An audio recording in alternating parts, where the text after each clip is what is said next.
Camera's good to go.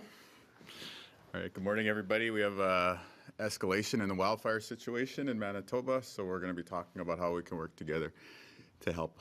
We'll start with Kristin, we'll go to Kristin, and then I can bat clean up before we turn it over to questions.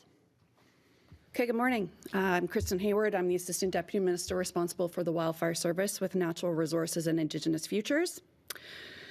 As of late yesterday, there are 18 active wildfires in the province. The total number of fires this year is 96. And for comparison, the 20-year average number of fires on that date would be 77, so we're well above average. Notably, we have burned over 198,000 hectares in Manitoba this year. Our 5-year average annual hectares burned is 70,500 for the entire year. So we have almost tripled the amount of area burned in just 1 month compared to our annual average. Notably, all but 4 of the fires to date are confirmed or suspected to be caused by human activity. And this is an abnormal level of fire activity in the province for this time of year. That's largely due to conditions, the temperatures, very low humidity, lack of precipitation, and a lot of available fuels. Manitoba does have the highest fire activity in Canada so far this year, due in part to that prolonged period of warm and dry conditions we have had. I just want to move over and talk about a few of our fires of note. We have a number of priority fires right now in the province. I won't be going over all of them in detail, but we do plan to issue a bulletin later today with updated sizes on all of the fires that are burning. Our main priority this morning is Fire West 24 near Flin Flon. That fire started in Saskatchewan on May 26th near Creighton.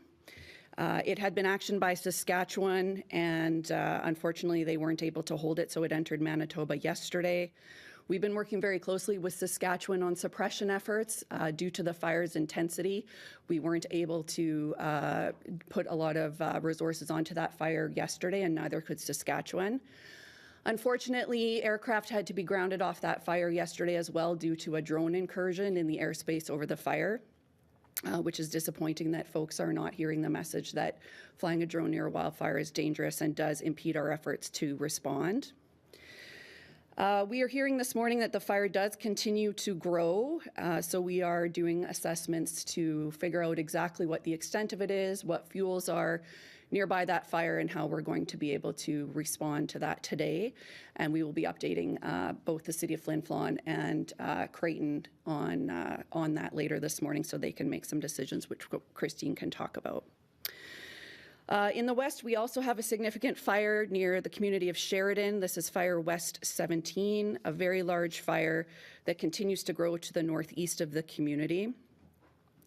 Fire North 2 near Lynn Lake and Marcel Colombe First Nation is also one of our priority fires. There is a concern with the shift of northwest winds that all of these fires in this region may travel towards communities in the next 24 hours.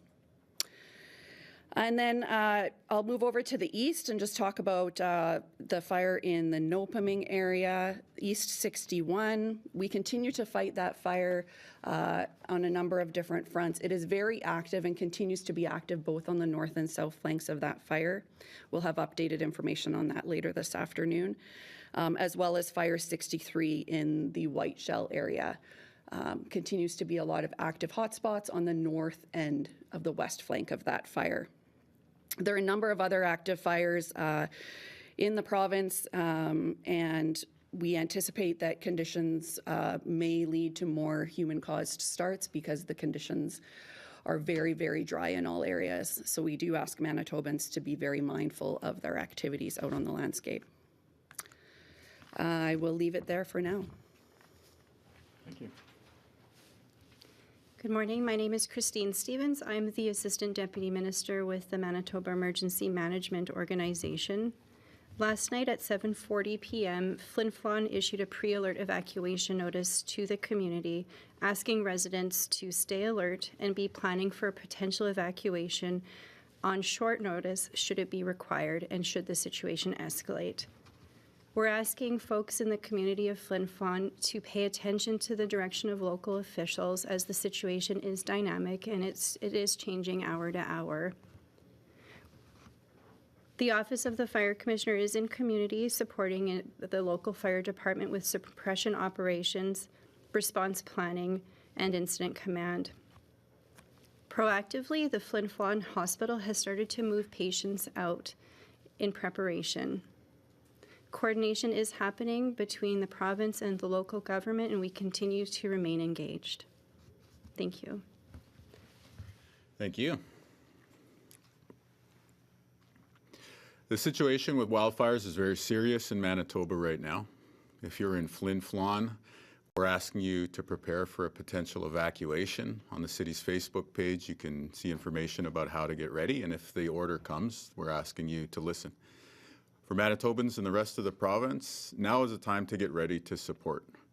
The hotels are already full across Manitoba, and so we're going to be turning to other folks in the community, not necessarily private residences, but companies and communities across the province to potentially open your doors. If we have to move a community of 6,000 people, thereabouts, then we are going to be turning to people for help. So that's the Coles Notes of the message here today. A couple specific details. You've heard the extent of the wildfire season. We've been moving people out of communities across Manitoba for several weeks now. You still have hundreds and hundreds of Manitobans out of their home, plus with the usual conferences and other activities, the hotels are full. If we need to move people, we will be turning to congregate shelters. We're already turning to that in certain situations around the province today. It's a complex effort. It involves coordinating healthcare and different levels of government, and then of course great people in communities across the Manitoba landscape to respond. However, we want to underline the severity of the situation. We are not going to be calling for nothing. So if you do get a call from an official asking you to open your doors, whether it's a rec center or a larger facility or a building, we need you to take the call and to say yes. This is a very, very important time as we look at Flin Flon, a well-known community and a very large community, potentially looking at an evacuation at the same time that many other communities are already there. One of the upshots of what we've seen so far is in typical fire seasons, you would have one region having a challenge at a given time. It would be the east, it would be the north, it would be the west. This year, it's all the regions at the same time. And so that is presenting an additional level of coordination that's being required of us. And so we're turning to you, the people of Manitoba, because this is what makes us who we are as Manitobans. The willingness to step in, step up, and help out when situations call for it. So what can you do if you're just the average person out there? Well, we want you to observe all the fire bans, for sure. If you're in an area threatened by wildfire and an evacuation order does come, we're asking for you to obey that and to cooperate. And then no drones. Like, getting some views on YouTube is not worth it. You got a community of thousands of people who's on the verge of evacuation, and one of the reasons is because we couldn't fly water bombers in the area. And, putting your drone up there and getting a video that you can share is simply not worth it. You have to put the good of the community ahead of your own interests right now. You should probably do so at all times, but especially right now when we're dealing with an emergency situation in many parts of the province. Again,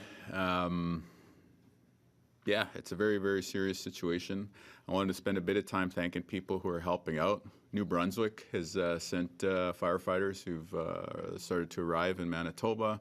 This follows the folks that we've had from Parks Canada, from Alberta, British Columbia, Prince Edward Island is sending folks to help out. So it's been really great to see our fellow Canadians step up and lend a hand during Manitoba's time of need, because we've been there and will be there for our neighbors during their times of urgency. And I also just wanted to send a special shout out to the firefighter from Parks Canada who is injured fighting the flames here in Manitoba. From what I understand, that person is in hospital right now. And I just want to say thank you for what you've done to help out. We wish you a very speedy recovery, and the entire province is got your back, as well as the back of everybody on the front lines right now. So with those comments made, happy to turn it over to the room for questions. Kristin, what are resources like right now with so many fires in so many different regions? How are you managing all of this at one time? Resources are stretched thin. Obviously, we're seeking out-of-province support, so that's a signal that we need some assistance.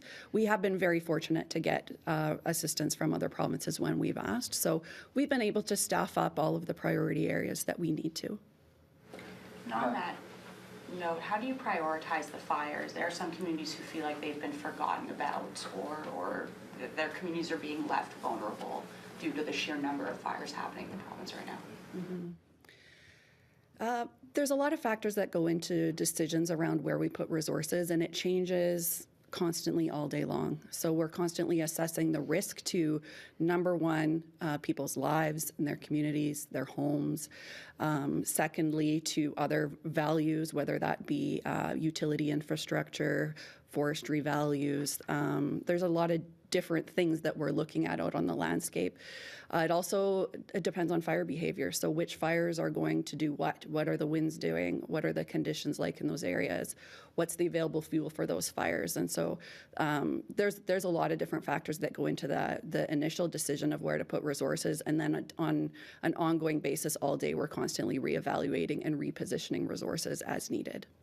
I've spoken to people on the front lines of the wildfire fight, and these are professionals. These are people who are going above and beyond, who are working really hard all day to the extent that they have to sit down and debrief with trained folks on the mental health side at the end of what they've been doing. The decision to send resources is based on how serious and how acute the situation is in Manitoba right now. If you think over the past few days, we've moved from different regions of the province being the most acute situation, and then you have a community like Chemawin and Easterville that went from a fire start to an evacuation very, very quickly. And so the expertise that the Wildfire Service is showing, I think, is just phenomenal. And similar situation in Flin Flon. We go from a situation where the fire changed pretty radically. It's exacerbated by the fact somebody's flying a drone to try and get some video footage for their TikTok, which is just inexcusable right now. And that situation is now on the verge of potentially being an evacuation too. So I think the decision to deploy resources, it needs to be understood from a global perspective when we're talking about the whole province. And we've got the best of the best fighting the fires in Manitoba right now. Les résidents à Allen Lake disent que le feu là-bas a commencé aux mines d'or Alamos Allen Lake, que votre gouvernement a aidé à ouvrir. Comment est-ce que vous réagissez à ça? Je voudrais remercier Alamos pour toute l'aide qu'ils y ont livrée chez les feux. Nous avons vu que Alamos a préparé des nourritures et puis partagé ça avec ceux qui luttent contre les feux. Nous avons vu des offres de Alamos pour la transportation, soit par autobus, soit par avion, pour ceux qui vont être évacués. Alors, ce qu'on a vu avec Alamos, c'est un partenariat productif, constructif. Oui, c'était un feu où ce qu'on a vu beaucoup d'attention parmi les derniers quelques jours. Mais notre message au sujet des feux, pas juste à Lynn Lake, mais tout partout dans la province, c'est qu'on doit être vraiment engagé avec les ordres et puis les demandes, ce qu'on entend maintenant, parce que on n'a peut-être pas la preuve que beaucoup de feux étaient causés par les humains, mais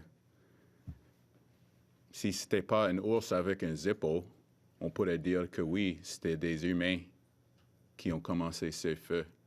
Alors, il n'y avait aucune pluie, il n'y avait aucune tempête. Alors, on pense que c'était des humains. Je pourrais partager des chiffres. Il y avait 15 personnes chargées depuis le commencement de cette saison.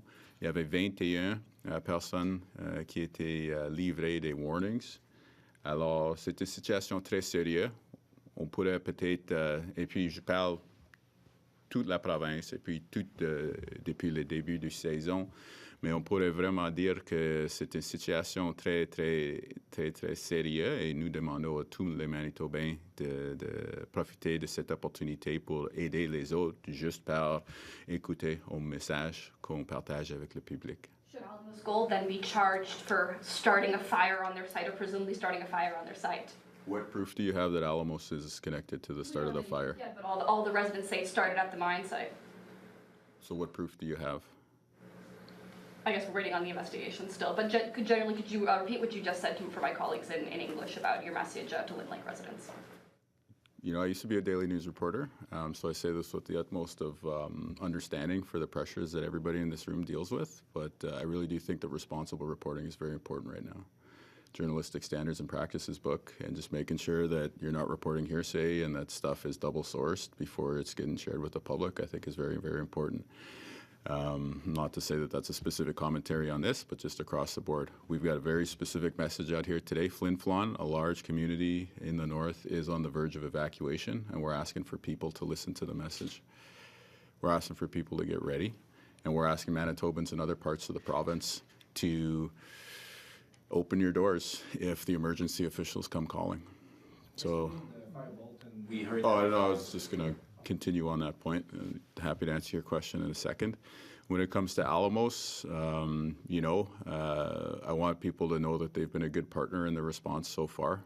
Alamos has prepared a ton of food that they're putting out the door to help people with the wildfire response. They've already transported people by bus, and they've made the offer to make planes available. And so it's good to see that businesses are stepping up. And now as we look to not just Lynn Lake, but also other areas like Flin Flon and other parts of the province, we want to make sure that Manitobans are going to keep with that positive attitude and all-together response. We heard in the fire bulletin yesterday that the firefighter was injured this weekend. How is she or he doing right now? Maybe you can start and Sure. back after. We can say that the firefighter did sustain severe injuries. They are in hospital and reportedly doing well. You think about somebody who has come to Manitoba to help us during our time of need and they get injured seriously. We got to take our hats off. We got to thank that person and wish them well. So again, to them, get well soon. Thank you so much for helping us out. And to just the average everyday families out there watching this situation, hopefully this helps to reinforce how serious the situation is. People are putting themselves in harm's way to protect life and limb and property right around this whole province. Just for your previous answer in French, could you talk about in English the people charged and the warnings given? Yeah, absolutely. You know, part of the message today is it really is important to take the fire ban seriously and evacuation orders seriously when they come. If we look at the whole province since the start of the wildfire season so far, we've seen about 15 people charged. Well, not about, we have seen 15 people charged, and we've seen 21 people issued written warnings just related to, you know, being not fire smart, let's say, to be charitable. You look at all the fires that are starting across the province right now and how they're accelerating, that tells you that the situation is really dry, it's really hot. And when we think about human-caused fires leading to a lot of threats, we can't say at this point that we have an investigation that has provided conclusive proof that a given fire was started by humans. Those investigations will continue. But if we use our common sense, unless there's a muskrat out there with a Zippo lighter, without rain, without lightning these past few weeks, it's humans that are starting these fires. So again, not casting blame, not trying to shame people, but just trying to be straight up that we need to be really, really careful about backcountry travel, really, really careful about fireworks and fires in the outdoors, really careful about cigarettes, or people tell me people are smoking other things other than tobacco too, so be careful with that as well. Of the 15 people charged, like, have those charges related to any of the fires that are currently out of control or any of the priority fires that you're aware of? It speaks to the severity of the overall wildfire situation and why Manitobans ought to take the warnings very, very seriously. We can't talk about intent or like a specific thing like that because maybe it's carelessness or people may not even be aware that their actions led to a given situation. But the point is, we know that we haven't seen rain recently. We haven't seen lightning. So it stands to reason that there's human activity that's leading to a lot of these situations. And it may be well-intentioned people who don't know that they're causing wrong, but let's just be really careful. What would lead to an evacuation of Flin Flon? Like, can someone just elaborate on the circumstances there? I know it's dynamic and changing hour by hour, but like, is it road access, or is it the actual community is being threatened by the flames? Yeah, do you want to start? Sure. Follow up as needed. You know, evacuations are declared as a proactive measure to keep people safe. And the decision to evacuate a community is really based on a number of factors that include scientific information, expert judgment, and real-time conditions. So that evaluation is ongoing when a community is facing, you know, this type of threat, and it'll continue to happen. And that decision will be made if it's needed to be made. The community makes the final call based on information from various provincial departments. Yes.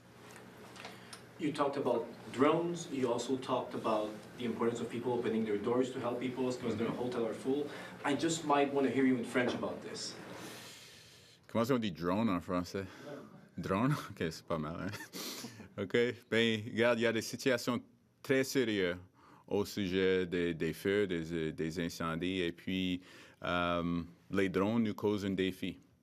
La ville de Flin Flon est presque dans un état d'évacuation à cause d'un feu où hier, nous n'avons pas eu la chance d'utiliser les avions parce qu'il y avait des drones dans l'air.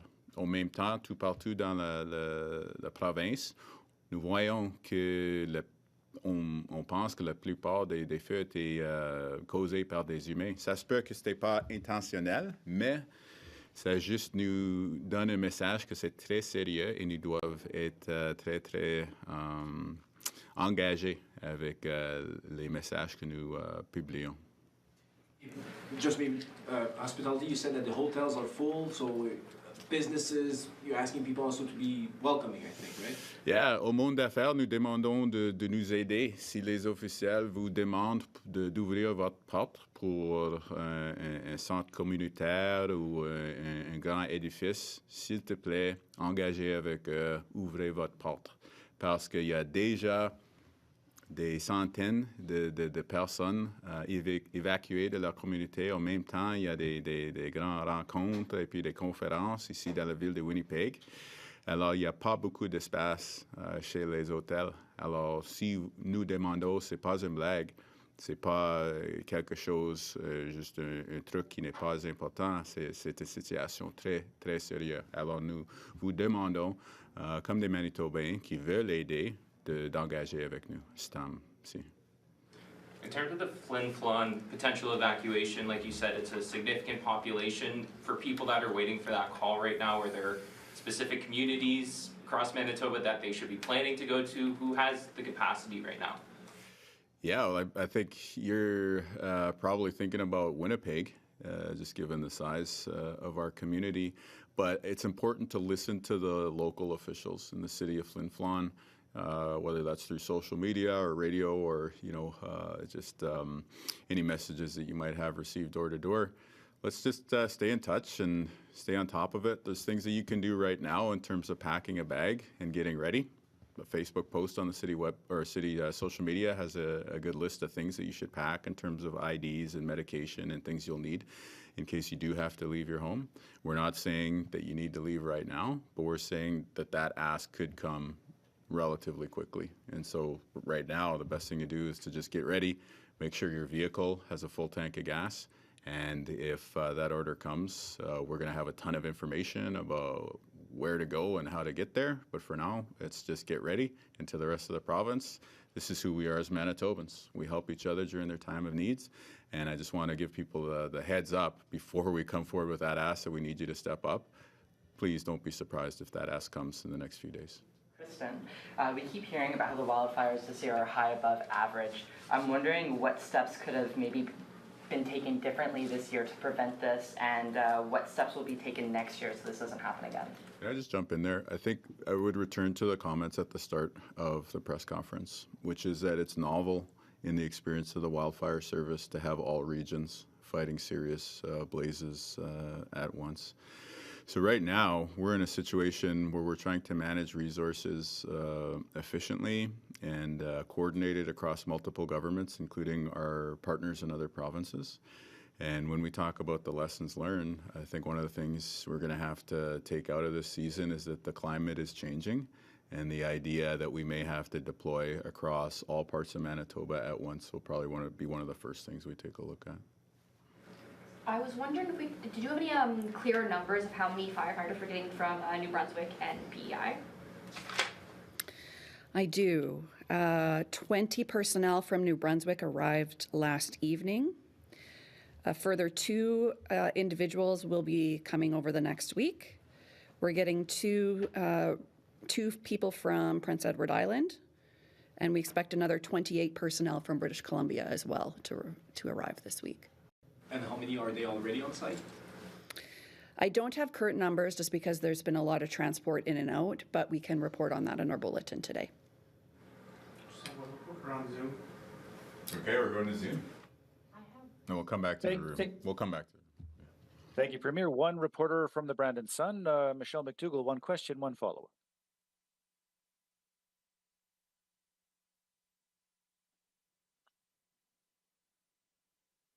Good morning. Thank you for taking my question. I imagine, as you've been explaining, the resources are pretty much at top capacity. My question is about accommodations. Do you know how many people are in the Westman region right now, including Brandon? That is, yeah, we'll have to follow up on that. We do track that information. I just don't have it here right now. And next question, it's under the umbrella of preventative. It might seem unfair, but what are your crews doing in areas that are standing by at risk? And in our area, we think of Riding Mountain National Park. And I know all areas in the province are important, but do you have crews working on that? What can we do to prevent fires from starting in other areas? Yeah, well, I think let's be fire smart. And that's a specific term, like Google Fire Smart Manitoba and see what the advice is there. And again, like, you know, you can't throw a smoke into a pile of red pine needles right now. You can't start a fire or set off fireworks right now. You can't, you know, be careless about anything that might start a blaze. So that's things that we can do as individuals. Certainly the Wildfire Service has great expertise, and, you know, those resources are being deployed to do things like build fire breaks and to do value protection and all the other things that we can do to try and protect communities who are being threatened by fire activity. And one of the challenges that the Wildfire Service is facing in Manitoba is that because it's so dry, because we haven't gotten any rain for, you know, however long it's been, a lot of those preventative measures are being breached or being passed by wildfire. So again, it's a very serious situation. We got the best of the best on it. We can do our part by not contributing to human-caused fires, but at this stage, one of the big things we're asking is for people to be prepared as businesses or communities across Manitoba to open your doors in case we do start having to move larger amounts of people. For people who live in... That's it for Zoom. Thank you. For people who live in provincial parks, they don't have a mayor, for example, to reach out to if they are looking for some updates or questions before these press conferences, for example. Who should they be reaching out to? Yeah, you can reach out. It's the province, right? So whether it's specifically the parks, you know, department, or whether it's, you know, us as the political level, like reach out to us. And I think folks have been working really hard to make sure that the information is getting shared. A couple people who said they've reached out repeatedly and received no answer. Yeah, I think we can definitely follow up if you have specific people, and we can continue to reinforce through all the different channels that we have that the information is being shared. So with all of this being said, is it time for a province-wide fire ban? You know, I think we've thought carefully about the message to share today, And the message really is that the situation is serious in Flin Flon, that we're asking people there to get ready for a potential evacuation, and we're asking people in the rest of Manitoba to listen to the orders, to not start fires, and of course to get ready as communities or businesses to open your doors if that call comes. As a province, we do have other tools in the toolbox, but I think we're thinking carefully about the message to share right now, and it's really focused on Flin Flon and what other Manitobans can do to help. Just going back to Flin Flon and being prepared to evacuate, what's the plan for personal care homes, the hospital? Like, how do you prepare for that? What's the plan? Well, the plan moved into action yesterday evening. So we actually did start moving medical patients yesterday. I can turn it over to Kristin to provide a bit more details, but we have already had to activate that given the fact you do have folks living in hospital, personal care homes, and then people with high medical needs in the community. Where were they moved to? Where are they being moved to? Are they being moved to the city? Hospitals here in the city? Well, I think maybe I can turn it over to Kristin to provide the information that I was queuing her up for, and then we can follow up on more specifics there in a second. You know, when communities plan for events like this, they develop, they have emergency plans and they have evacuation plans, and they do have plans in place for vulnerable people who are in personal care homes and in hospital, and they're activating their plan right now. I'm not going to comment specifically on those types of details at this time, but I do, you know, they have started to proactively move patients with high acuity out of the Flin Flon Hospital. And in terms of where people are being moved, they're being moved to appropriate facilities that can meet their needs. Yeah, and I just add that this is a province-wide response when we're talking about health. You have public health nurses who are visiting evacuee reception centers and congregate shelter spaces. And every health region has been notified that they need to take into account a person's evacuation status as they're planning discharge from hospital. Anything else? In terms of planning from the province, are you looking ahead, kind of planning as if this is going to be, this level of fire response is going to be needed for the whole summer and the fall? You know, there's a ton of planning going on, and that's how you are able to start moving patients out of Flin Flon very quickly, or to redeploy firefighters and firefighting resources to various parts of the province in response. But like, again, just to underline, the message today is that Flin Flon, we're asking you to get ready for a potential evacuation, and people in the rest of the province, when the hotels are already full, if we come asking for you to open your doors as a city or as a business, please respond, because it's a very serious situation. Premier Kinew, you mentioned that a lot of the hotels are full for conferences and stuff. Is that something the province could, you know, get their hand into, saying, hey, cancel some of the conferences, let's make room for these people? Well, like, we should be clear, there's still hundreds of evacuees in hotels in many communities across the province, including Winnipeg, and we still do have some folks from Ontario, which, you know, we've been happy to help, and that's great. And then, yeah, hotels book up during the summer months, right, for a variety of reasons, including conferences. And so I think in the first instance, we're asking folks today to let's just work together. So if we can, you know, see the convention center and the hotels do their thing, while we ask community centers, different communities and businesses to open their doors to help a potential evacuation. That helps us just have that level of seriousness to say to people in Flin Flon, we're asking for you to get ready, and we're asking the rest of the province to get prepared to help if we get to that evacuation stage. Are you suggesting the convention center could be like a reception center, or are you saying that they should look at some of the events that they're hosting? No, I didn't say any of that. I was just wondering what you meant about the convention center. Like what role a place like that can play. Well, what I'm saying is that we're asking any business that we turn to listen to our officials, because Flin Flon is on the verge of evacuation. It's potential evacuation.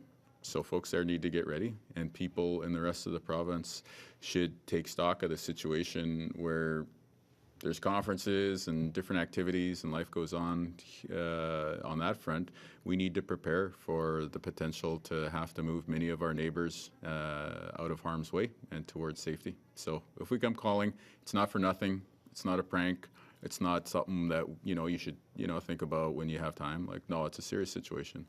Please do respond, and I know people will step up, so we just want to give you the fair warning, the heads up that these asks may likely be coming in the next few days. And looking at those 28 firefighters brought in from BC, I'm sure as their fire season progresses, they won't be able to provide as much support to other provinces. Is Manitoba looking at other out-of-province or even out-of-country options for more support?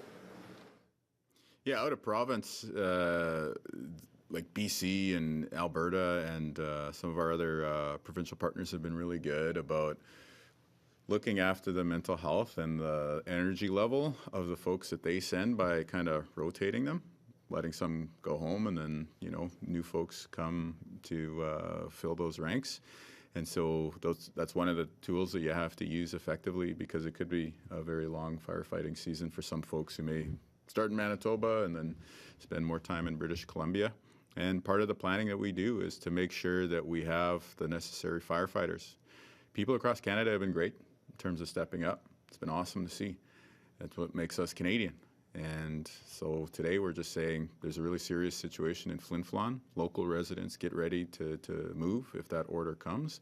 And people in the rest of the province, as firefighters step up, as people in Flin Flon step up, we may be asking you to help out as well too. What about water bombers from California? We sent water bombers to them when they needed it. What about asking them to bring them here? At this point, the message is really focused on Flin Flon and asking people to help out if we ask you to open your doors. So is that off the table, asking California for help, and who would do that? I just don't want a headline on one of your outlines saying like Premier doesn't roll out of country resources, because that definitely did not happen in this press conference. I don't think that's an accurate statement. But you're not ruling it out. The accurate statement is that we're focused on Flin Flon and asking Manitobans to step up. This is like a public safety message that we're sharing today, and so I just want to keep the focus on that. Okay. Another topic? Sure. Premier, in January, you announced the Your Way Home strategy to try to end chronic homelessness in 2 terms. This past couple of weeks, there's been reports of one of the service providers, Main Street Project, helping some people move into an encampment. And I don't know if you've asked about it or know about what the circumstances were. We haven't really gotten an explanation, but the minister has said that's got to stop. I just wondered if you had any thoughts or comment or understanding of what went on there. Yeah, I do, and I think we'll have more to share on that soon. Good. Merci. Okay, merci beaucoup. Merci tout le monde.